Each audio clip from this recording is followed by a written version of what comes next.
Good afternoon and happy Sabbath once again. We will be talking about the life of Joshua. So, nalaman natin na si Joshua ay successor ni Moses. So, tandaan natin ang story ito dahil ito ay napakaganda at makakuha tayo ng malaking napakagandang leksyon sa istorya na ito. Ang nangyari after si Moses ay pinapahinga na sa Panginoon, si Joshua ay binigyan ng assignment na siya ay papalit at siya na ang maging pinuno, maging leader sa mga Israelites habang magpatuloy sila na makapunta doon sa lupa na pagmamanahin nila na tinatawag na Canaan, the Promised Land, upang sila ay makapagpahinga sa kanilang mahabang lakbay. So, at balikan natin punti ang life ni Moses. Bakit ba si Moses hindi nakarating sa Canaan, sa Promised Land? What reason na talagang umiiral sa ating mga isipin? Of course, because he is already old. He is already old and because doon na siya, meron siyang nalabag na utos ng Panginoon na sinabi, pakiusapan mo lang yung bato. Pero ang ginawa niya ay hinampas niya ang bato at galit pa siya. Dahil galit siya sa mga tao. No? So yun ang reaction ni Moses na instead of talking to the rock, hinampas niya at lumabas naman ang tubig. At hindi yun ang utos ng Panginoon. Kaya, dahil doon, siya ay pinagpahinga ng Panginoon dahil he did not follow the instruction of God. So, the time na si Joshua na ang lead sa kanila, ang nangyari ay sinabihan ng Panginoon na si Joshua ay tatawid sa Jericho, ay Jordan River. At kung makatawid sila doon, may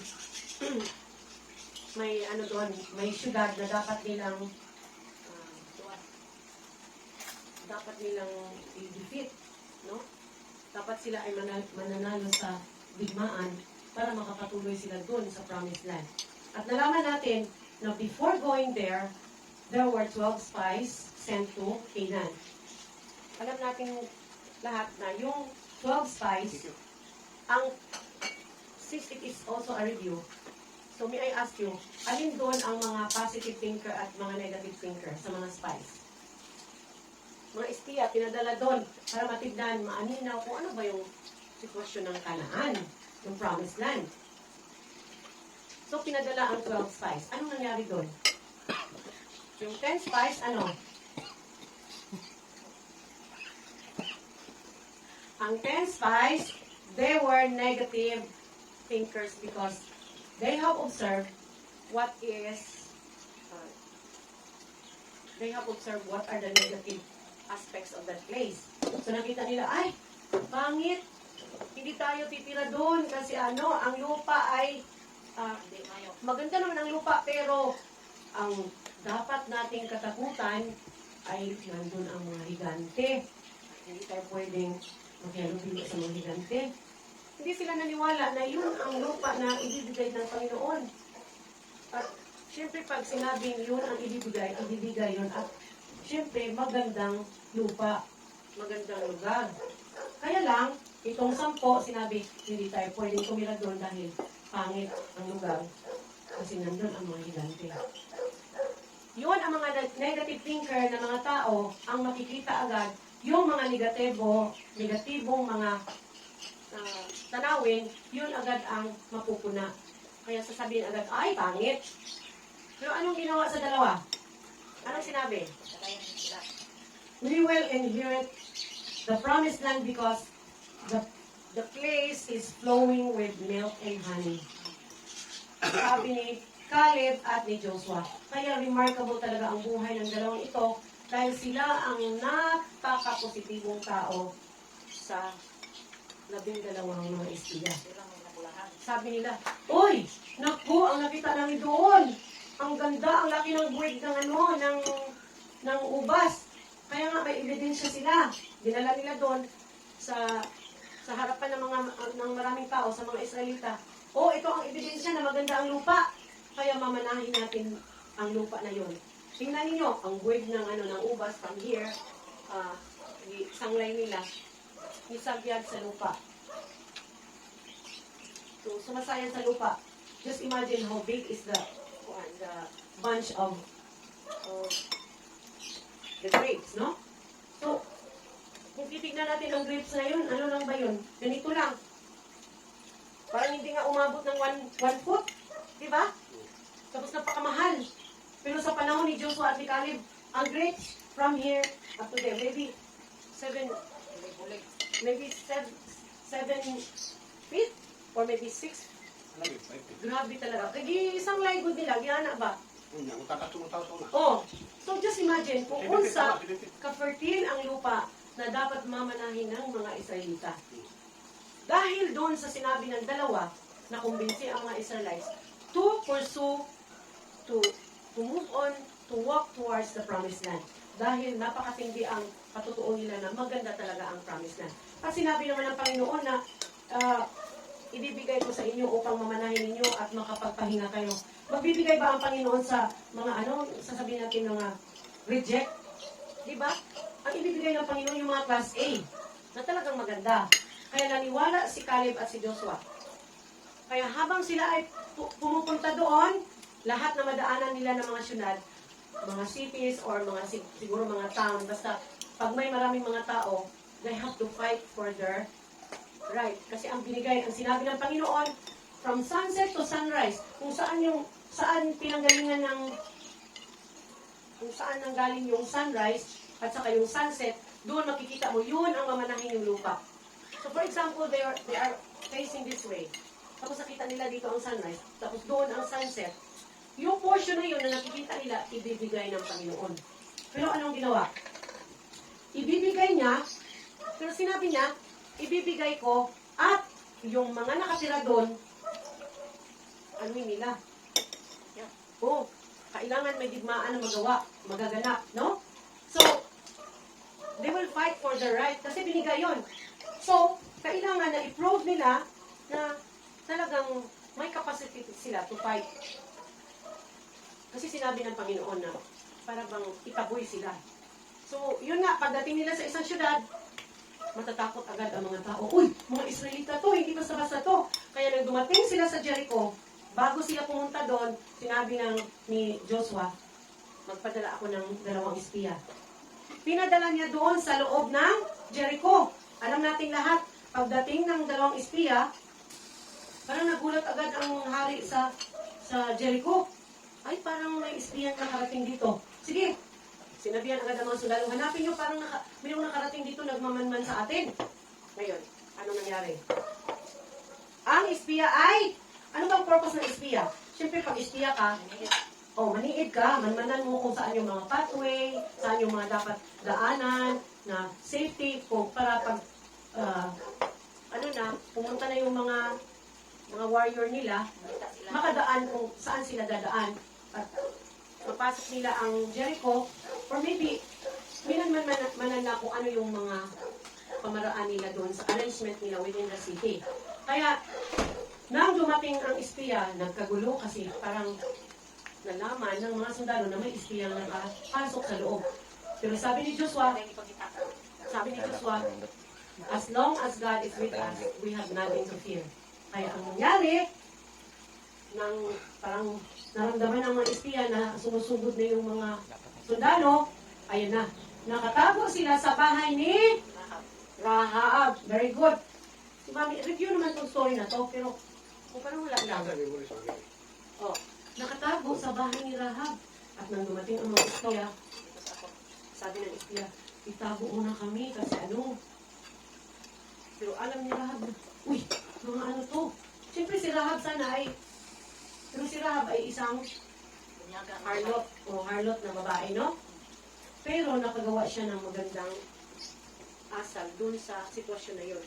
Kasi, tinago niya ang espiya because that time, she was already a believer of the living God.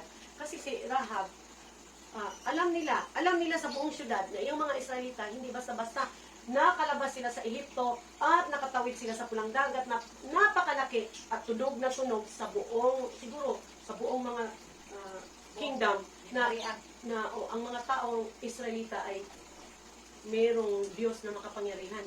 Kaya alam na rin ni Rahab na hindi basta-basta itong mga Israelita.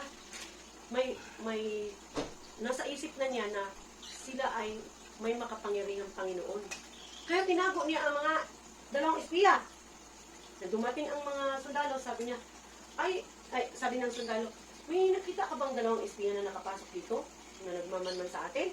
Sabi niya, napansin ko yun. Napansin ko yun, sir, pero dito sila dumaan. So, parang patungo sila doon. So, syempre, ang mga sundalo, pumunta na doon sa maling direksyon. Habang ang espiya ay nilagyan niya ng mga damo. So hindi nakita. So after na umalis na ang mga sundalo, sabi na ni Rahab, uy, mga espiya, iligtas niyo kami sa araw ng digmaan. Kung ano mang mangyari, iligtas mo talaga ang buong pamilya ko. Ang mama ko, ang papa ko, at mga kapatid ko. At sinabi ng espiya, sa ngalan ng aming Panginoong buhay, yun ang ating kasunduan. Na iligtas ka namin, maglagay ka lang ng cord sa iyong bintana. So yung bintana niya may kasunduan na kung makita ng mga Israelites yung bintana na nilagyan ng cord, anong kulay yung purple cord, yun ay palatandaan na siya ay nakatulong ng mga Israelita noon. Kaya kasunduan nila na anytime na maganap ang digmaan, silang lahat sa kanilang pamilya ay hindi hindi sila mapahamak at sila ay maligtas. Ang nangyari ngayon ay nalaman na ng mga Israelites na may kasunduan na sila ni Rahab at yung dalawang espiya. Sabi ng espiya, sa pangalan ng Panginoon, ikaw ay maliligtas sa panahon na kami ay we will destruct the city. So in the time of destruction of the Jericho, they will be saved. So since ito ay kasunduan nila, talagang na-save si Rahab sa araw ng Jericho March. So nalaman natin na pag Jericho March nila, from first day, umikot sila ng isang beses. Sa second day, ganun pa rin. Hanggang sa 6th day. Pagka 7th day, anong ginawa nila? Dito na pagtik. Sa 7th day, Puno na. umikot sila ng 7 beses. Sa ikapitong araw, umikot sila ng 7 beses sa syudad. And then, sa last nila na ikot, nag-shout sila ng isang shout, and then they break their pitcher with a shout. And then the walls of Jericho fell down. Pero, ang kahintang ang sitwasyon ni Rahab, they were all saved. So, na-save ang buong angka ni Rahab. Based on the record, lahat na nandun sa syudad, lahat sila ay napatay. Pero, it's not recorded na sila talaga mga Israelita ang pumatay. Parang, they were just, namatay sila dahil sa kanya-kanya lang mga sarili. So, hindi na ito maila na when the power of God, Nag-unay sila. when the presence of God is within His people, bisag unsa na lang ang mahitabo, kahit ano na lang ang mangyari sa mga enemy. Sana ba? Issues ba? Naunay sila. Mabitaw nang dagang kainiklaim nga the situation of Jericho is very powerful. Kung atong minumduman, ato lang pangayon sa Ginoo nga, hindi ito away namin, ito digmaan namin. Tulungan mo kami, Panginoon. Ito na lang. Ano ba yung verse na sinabi ko kaninang umaga? Verse na pinagsaluhan natin kanina. Wala ka na maging bulletin. Jeremias 29. Then, 9. 29:9? 29:11. Very good. 29:9. Very much. At natandaan pa rin ninyo. Grabe din. Importante kasi yun.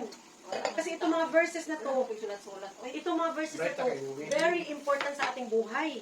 Sabi ng Panginoon, for I know the plans I have for you, declares the Lord. I have plans to prosper you, not to harm you. So kapag ating talagang i-embrace ang promise na ito, wala tayong dapat katakutan dahil ang plano ng Panginoon, He will prosper us, hindi tayo ma-harm, No, yes. hindi tayo mapahamak. Kasi may promise siya. Gusto niya na ang lahat na tao prosperous, na hindi mapahamak. And He has plans to give us hope. Hope and the future. Kaya magandang memory verse ito. It's in Joshua. Na ang teksto na ito, ilang beses ko na itong binalik-balik dito. Joshua 1:9. Very good! Joshua 1:9. Wala pang ka-istorya. Joshua 1:9. Very good. Dapat i-memorize natin yun kasi yun ang mga verses na very powerful. Ayan. 400. Yes. Kasi napakagandang verse yan. O diba? O, basahin natin. And hindi ba kita inutusan? Ikaw ay magpakalakas at magpakatapang na mabuti. Huwag kang matakot ni panglupaypay sapagkat ang Panginoon mong Diyos ay sumasa iyo saan ka man pumaroon. Have I not commanded thee? Be strong and of good courage. Be not afraid, neither be thou dismayed. For the Lord thy God is Is with with thee, thee wherever thou goest. wheresoever thou goest. Kahit saan tayo pumaroon, nandun ang Panginoon because He is in our mind, He is in our heart, because He is everywhere. Elohim Yes, is very powerful. Uh, That's why you have to Holy claim Spirit. this one, Yes, this the Holy promise. Yeah, He is the Holy Spirit that is Elohim. always living within us. So we will claim this promise. This is the promise for Joshua, and this is still a great promise to each and every one of us. Hallelujah. More power and God bless.